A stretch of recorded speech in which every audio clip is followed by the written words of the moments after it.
ಇನ್ನು ಡೀಸೆಲ್ ದರ ಇಳಿಕೆ ಸಂಬಂಧಪಟ್ಟಂತೆ ಇದನ್ನ ಆಗ್ರಹಿಸಿ ಲಾರಿ ಮಾಲೀಕರ ಸಂಘಟನೆಯಿಂದ ಮುಷ್ಕರ ಮಾಡ್ತಾ ಇರುವಂತದ್ದು. ರಾಜ್ಯದಾದ್ಯಂತ ಗೂಡ್ಸ್ ವಾಹನಗಳ ಸಂಚಾರವನ್ನ ಸಂಪೂರ್ಣವಾಗಿ ಸ್ತಬ್ಧ ಮಾಡಿ ನಿನ್ನೆ ಮಧ್ಯರಾತ್ರಿಯಿಂದಲೇ ವಾಣಿಜ್ಯ ವಾಹನಗಳ ಓಡಾಟ ಸ್ತಬ್ಧವಾಗಿದೆ. ಈಗಾಗಲೇ ಹಲವು 6 ಲಕ್ಷಕ್ಕೂ ಹೆಚ್ಚು ಲಾರಿಗಳ ಸ್ತಬ್ಧವಾಗಿರುವಂತದ್ದು. ಧರಣಿಗೆ ಮುಂದಾಗಿದ್ದಾರೆ.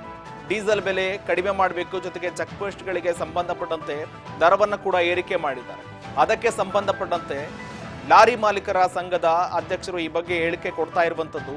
ಲಾರಿ ಮಾಲೀಕರ ಸಂಘಟನೆಗೆ ಸಂಬಂಧಪಟ್ಟಂತೆ ಬೇರೆ ಬೇರೆ ರಾಜ್ಯಗಳಿಂದ ಕೂಡ ಸುಮಾರು ಲಾರಿಗಳು ಕೂಡ ನಮ್ಮ ರಾಜ್ಯಕ್ಕೆ ಬರ್ತವೆ. ಏಕೆಂದ್ರೆ ನಮ್ಮ ರಾಜ್ಯದಲ್ಲಿ ಡೀಸೆಲ್ ದರ ಕಡಿಮೆ ಇದ್ದ ಸಂದರ್ಭದಲ್ಲಿ ಹಲವು ಬೇರೆ ಬೇರೆ ರಾಜ್ಯಗಳಿಂದ ಕರ್ನಾಟಕಕ್ಕೆ ಬಂದು ಡೀಸೆಲ್ ಅದರ ಸೌಲಭ್ಯವನ್ನ ಪಡೆದುಕೊಳ್ತಾ ಇದ್ರು. ಇಲ್ಲಿಂದ ಡೀಸೆಲ್ ಖರೀದಿ ಮಾಡ್ತಾ ಇದ್ರು.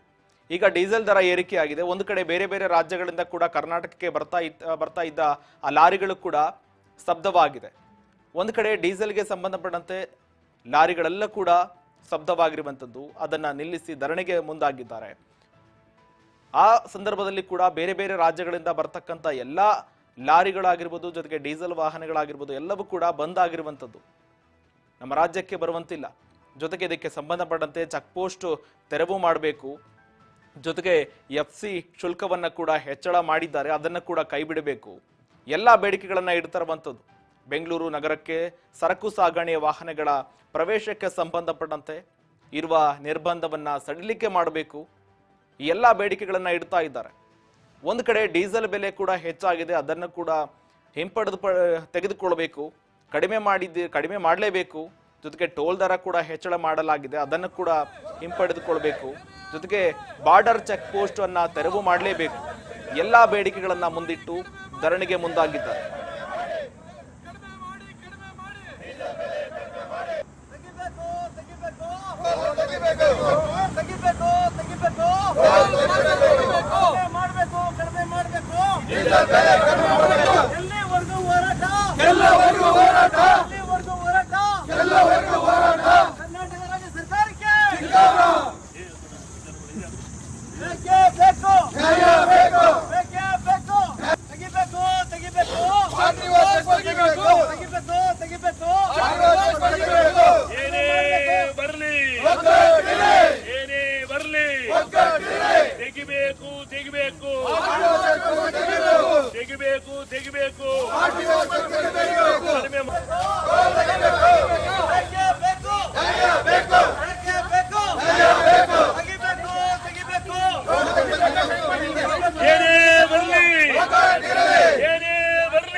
ಮಗ ಸ್ವಲ್ಪ ಲೆಫ್ಟ್ ಹೋಗ.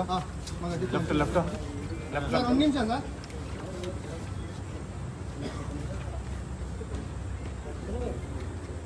ವಿಡಿಯೋ ಮಾಡ್ರಿ ಮಾಡ್ಬಿಟ್ಟು ಇಲ್ಲಿ ಮೀಡಿಯಾದವ್ರನ್ನ ತೋಳಿ ಸರ್. ಹಾಗೆ ಇಡೀ ಸ್ಟೇಟಲ್ಲಿ 40,000 ವಾಹನ ಬರಬೇಕಾಗಿತ್ತು. ಆಲ್ ಓವರ್ ಇಂಡಿಯಾದಲ್ಲಿ ಯಾರು ಗಾಡಿಗಳು ಹೋಗಬೇಡ ಅಂತ ಇನ್ಸ್ಟ್ರಕ್ಷನ್ ಕೊಟ್ಟಿದ್ದಾರೆ.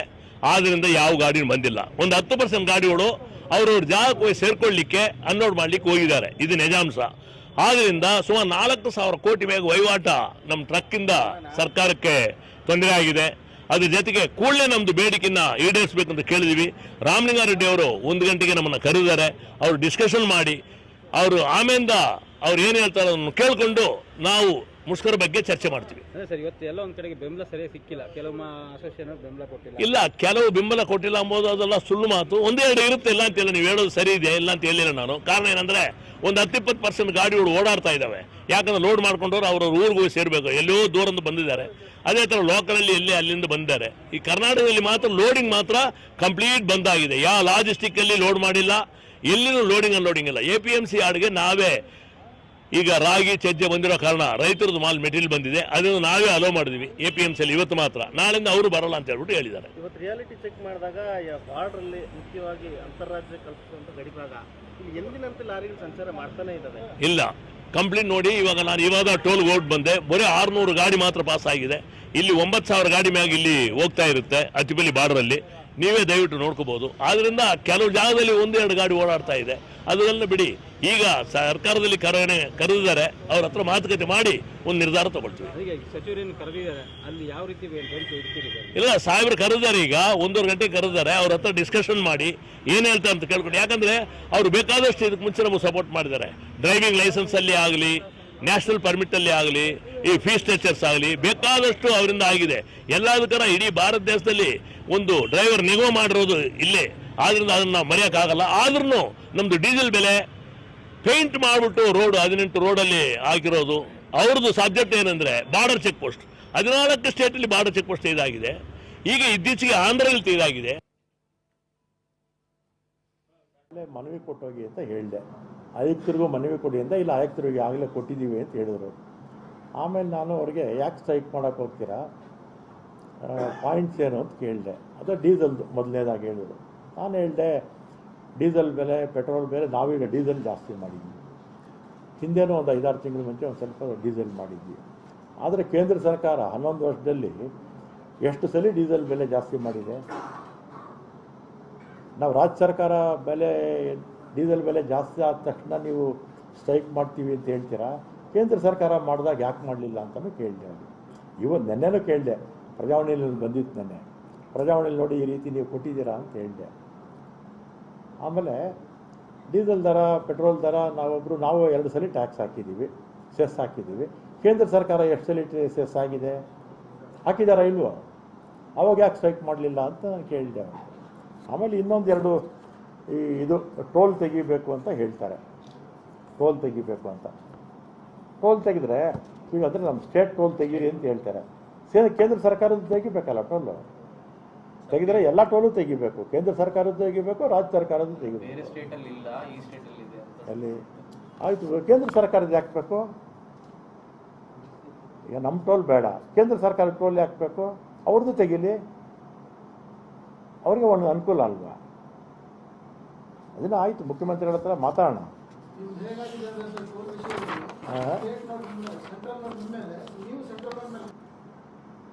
Proposed hike of old vehicle fitness ಇದನ್ನು ಬಂದಿಲ್ಲ, ಡ್ರಾಫ್ಟಲ್ಲಿದೆ. ಇದು ಕೇಂದ್ರ ಸರ್ಕಾರದ ನೀತಿ. ಯಾವುದು ಈ ಫಿಟ್ನೆಸ್ ಎಲ್ಲ ನಮ್ಮದಲ್ಲ, ಇದೆಲ್ಲ ಕೇಂದ್ರ ಸರ್ಕಾರದ ನೀತಿ. ಅದು ಆಮೇಲೆ ಇದು VLTS ಕೇಂದ್ರ ಸರ್ಕಾರದ್ದು ನೀತಿಯಿಂದ ಮಾಡ್ತಿರೋದು.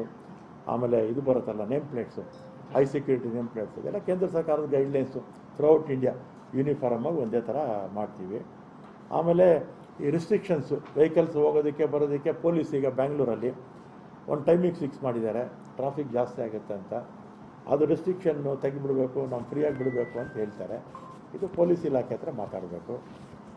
ಆಮೇಲೆ ಮೈಕ್ರೋ ಫೈನಾನ್ಸು, ಲೋನ್ ತೊಗೊಂಡಿರ್ತಾರಲ್ಲ ಅದ್ರ ಬಗ್ಗೆನೂ ಸಮಸ್ಯೆ ಕೇಳ್ಕೊಂಡಿದ್ದಾರೆ.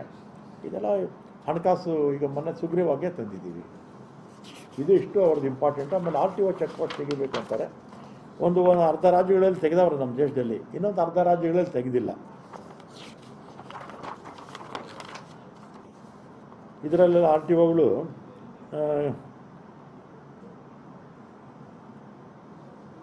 ಗುಜರಾತು, ಮಧ್ಯಪ್ರದೇಶ, ಆಂಧ್ರ ಪ್ರದೇಶ, ಹರಿಯಾಣ, ಪಂಜಾಬು, ರಾಜಸ್ಥಾನ, ಹಿಮಾಚಲ ಎಲ್ಲ ತೆಗೆದಿದ್ದಾರೆ. ಕರ್ನಾಟಕ, ಕೇರಳ, ತಮಿಳುನಾಡು, ತೆಲಂಗಾಣ, ಮಹಾರಾಷ್ಟ್ರ ಮತ್ತು ಪಾಂಡಿಚೇರಿ, ಗೋವಾ ಈ ಭಾಗದಲ್ಲಿ ತೆಗೆದಿಲ್ಲ. ಇದು ಒಂದು ಮುಂದಕ್ಕೆ ಒಂದು ತೀರ್ಮಾನ ತಗೋಬೇಕು.